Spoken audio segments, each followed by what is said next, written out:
Auzubillahiminash-shaytanir-rajim. Bismillahir-rahmanir-rahim. My dear viewers, listeners and students, I say you welcome and assalamu alaikum in the series of my lectures. Our today's lecture has been taken from the Code of Civil Procedure 1908, and the today's topic is the suits by or against the government.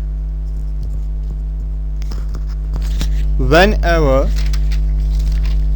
the suit is filed by or against the state government will be required to act as the plaintiff or the defendant.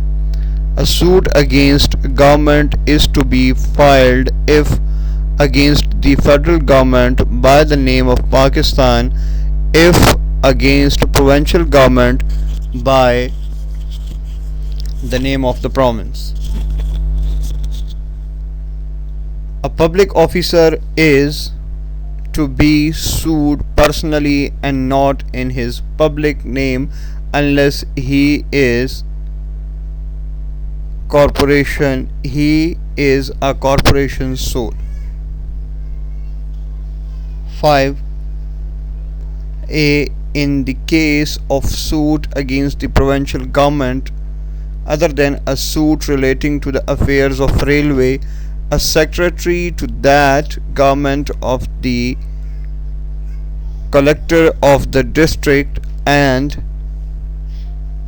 5b, in the case of a suit against the federal government relating to the affairs of a railway, the vice chairman of the railway concerned.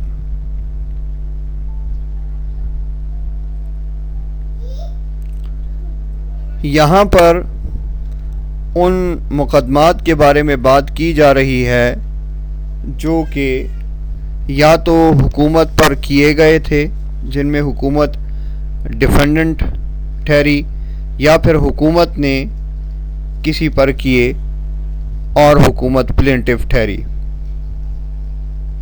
دوسری بات یہ سمجھانے کی کوشش کی جا رہی ہے کہ سرکاری ملازمین پر بھی مقدمات کیے جا سکتے ہیں، مگر وہ سرکاری افسر جس نے اپنے فرض کی بجاوری میں کوئی کوتاہی کی تو پھر اس کو اس کے منصب کے حوالے سے مقدمہ کیا جائے گا اس پر، اور اگر کسی شخص کا اس سرکاری افسر کے ساتھ کوئی ذاتی تنازع ہوگا تو پھر وہ اس شخص کے ساتھ ذاتی طور پر کیس کرے گا. اس کے علاوہ ریلوے کے حوالے سے بھی کچھ علیحدہ سے معلومات فراہم کی گئی ہے، جس میں کہا گیا ہے کہ جہاں پر ریلویز کے معاملات ہوں گے تو پھر وہاں پہ اس ضلع کے کلکٹر کے حوالے سے سیکریٹری کو انوالو کر کے کیسز کیے جائیں گے، اور جب فیڈرل گورنمنٹ کی بات کی جا رہی ہوگی تو پھر ریلوے کے حوالے سے وائس چیئرمین آف ریلوے جو ہوں گے تو ان کے متعلق سے کیسز کیے جائیں گے. سیکشن نمبر 79 ان نالشات کے بارے میں ہے جو از طرف یا بنام سرکار ہوں. وہ افسر مجاز جو بطور مدعی یا مدعا علیہ ہوتا ہے حسب ذیل ہوگا. نالش از جانب یا برخلاف where government can sue or can be sued وفاقی حکومت کی صورت میں پاکستان میں، اور بی نالش از جانب یا برخلاف صوبائی حکومت صوبہ، اور سی جو ہے اس کو ریپیل کر دیا گیا ہے.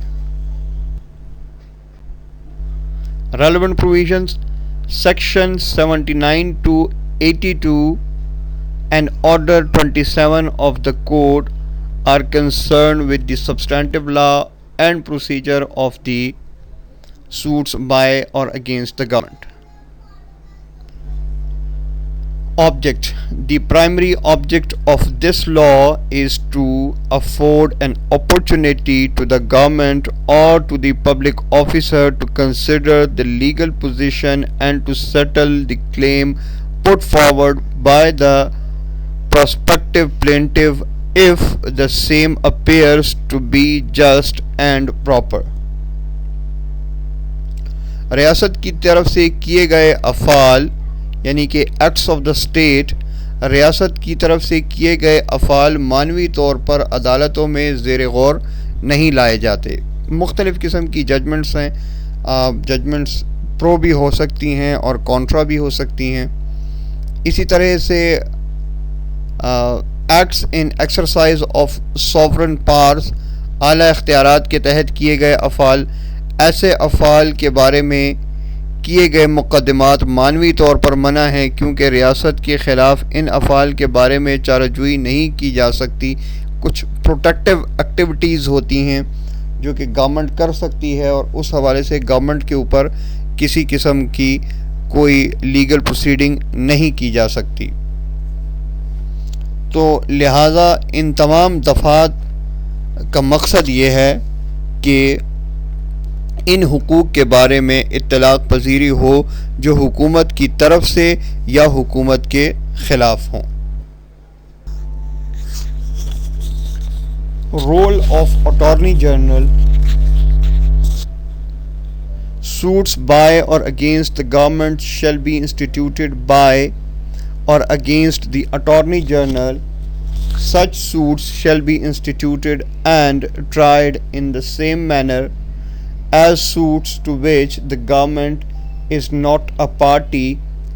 All required documents shall be delivered at his office for judicial proceedings. Dear students, ہم اس سے گزشتہ لیکچر میں انسٹیٹیوشن آف سوٹ کے بارے میں ڈیٹیل سے پڑھ چکے ہیں.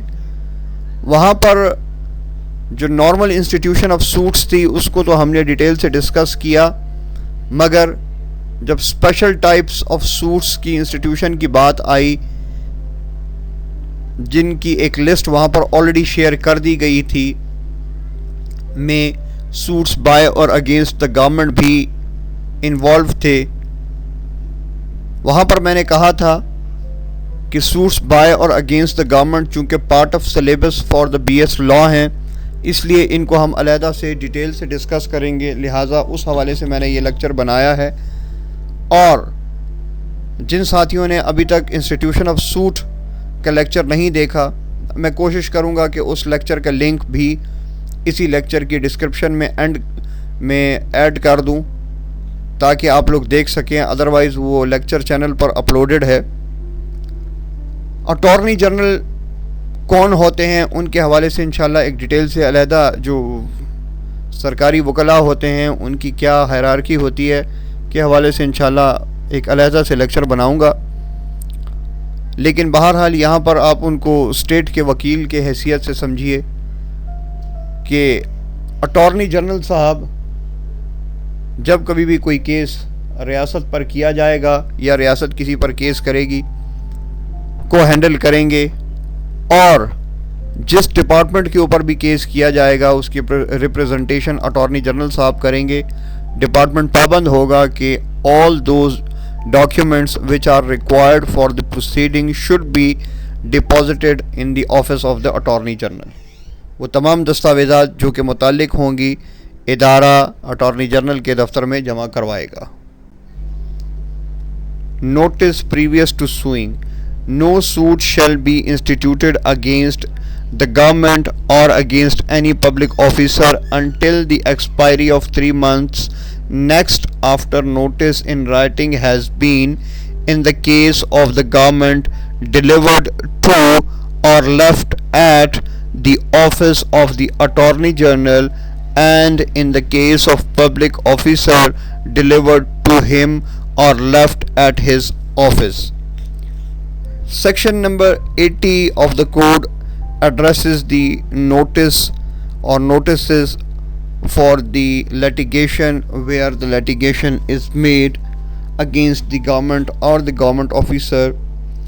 نمبر 1، کوئی بھی نالش برخلاف حکومت یا کسی سرکاری عہدیدار کے خلاف اس کے اپنے عہدے کے فرائض کی بجاوری کی صورت میں کسی کیے ہوئے یا کیے ہوئے کے برابر فعل کی نسبت نہیں دائر کی جا سکتی تاوقت کہ تحریری نوٹس اس کو یا اس کے دفتر کو تقسیم ہوئے 2 ماہ نہ ہو گئے ہوں۔ آسان لفظوں میں، لٹیگیشن شروع کروانے سے 2 مہینے پہلے تک اس کنسرن ڈپارٹمنٹ یا آفیسر کو لٹیگیشن کے حوالے سے نوٹس یا اطلاع دی گئی ہو۔ پھر اس کے بعد مختلف قسم کی ڈیٹیل ہے جو کہ میں آپ سے پہلے ہی شیئر کر چکا ہوں کہ اگر فیڈرل گورنمنٹ کے حوالے سے کوئی لٹیگیشن کرنی ہے تو اس صورت میں سیکریٹری صاحب کے نام پہ نوٹس ایشو کیا جائے گا، اور پروونشل گورنمنٹ کے حوالے سے اس حکومت کے سیکریٹری یا ضلع کے کلکٹر صاحب کے نام سے نوٹس ایشو کیا جائے گا ریلویز کے علاوہ، اور وفاقی حکومت کے خلاف کسی صورت میں جو ریلوے کے معاملات سے متعلق ہوں گے تو متعلقہ ریلوے کے جو جنرل مینیجر صاحب ہوں گے ان کے حوالے سے نوٹسز ایشو کیے جائیں گے۔ اور دوسری بڑی بات یہ ہے کہ سرکاری ملازم کی صورت میں اس نوٹس کو وقت سے پہلے تقسیم کیا جائے گا، پہنچایا جائے گا، جو کہ ان صاحب کے آفس میں بھیج دیا جائے گا۔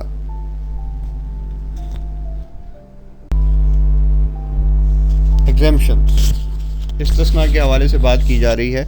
دی defendant shall not be liable to arrest nor his property to attachment otherwise than in execution of a decree. B. Where the court is satisfied that the defendant cannot absent himself from his duty without detriment to the public service, it shall exempt him from appearing in person. Section 81 deal کرتا ہے exemption from the arrest and personal appearance کو۔ اس مقدمے میں جو بنام کسی عہدیدار سرکار کے بابت کسی ایسے فعل کے دائر کیا جائے جو اس سے اپنے اختیارات منصبی یعنی کہ آفیشیل کیپیسٹی میں کیا ہو تو نہ مدعا علیہ کی ذات مستجب گرفتاری کی ہوگی، نہ اس کی جائیداد قابل قرقی ہوگی۔ یہ صورت دیگر بحالت جاری ہونے ڈگری کے اور عدالت مدعا علیہ کو اصالتاً حاضر ہونے سے بری یعنی ایگزمپٹ کر دے گی اگر عدالت کو اطمینان ہو جائے کہ مدعا علیہ بلا حرج سرکار اپنے عہدے سے غیر حاضر نہ ہوگا۔ آسان الفاظ میں، کسی گورنمنٹ آفیسر کو آفیشل کیپیسٹی میں کیے گئے کام کے حوالے سے کچھ ایگزمپشنز دی جا رہی ہیں، اور ان کی اریسٹ کو یا ان کی پراپرٹی کی اٹیچمنٹ کو اس صورت تک نہیں انفورسیبل کیا جائے گا جب تک کہ باقاعدہ سے ایگزیکیوشن ہو نہ جائے، اور اگر عدالت کو یقین ہوتا ہے کہ کنسرن آفیسر اپنی ڈیوٹی چھوڑ کر کہیں جائے گا نہیں تو ان کو پرسنل اپیئرنس سے بھی ایگزمپشن دی جا سکتی ہے۔ Cost In all suits under this act, costs may be awarded in the same manner as in suits between private parties. Cost کے حوالے سے آلریڈی میرے ڈیٹیل لیکچرز چینل کے اوپر اپلوڈڈ ہیں، میں کوشش کروں گا کہ ان لیکچرز کے لنکس بھی اسی لیکچر کی ڈسکرپشن میں ڈال دوں۔ تو بہرحال کاسٹ کے حوالے سے بات کی جا رہی ہے کہ سوٹس بائی اور اگینسٹ گورنمنٹ میں اگر کاسٹ کا کوئی ایشو ہوتا ہے تو اس کو ویسے ہی ڈیل کیا جائے گا جیسے کہ پرائیویٹ پارٹیز کے درمیان میں لٹیگیشنز ہوتی ہیں۔ Execution of ڈکری. When the decree is against the government or against a public officer in respect of such act, neglect or default as aforesaid A time shall be specified in the decree within which it shall be satisfied, and if the decree is not satisfied within the time so specified, the court shall report the case for the orders of the government. Execution shall not be issued on any such decree unless it remains unsatisfied for a period of 3 months computed from the date of the report.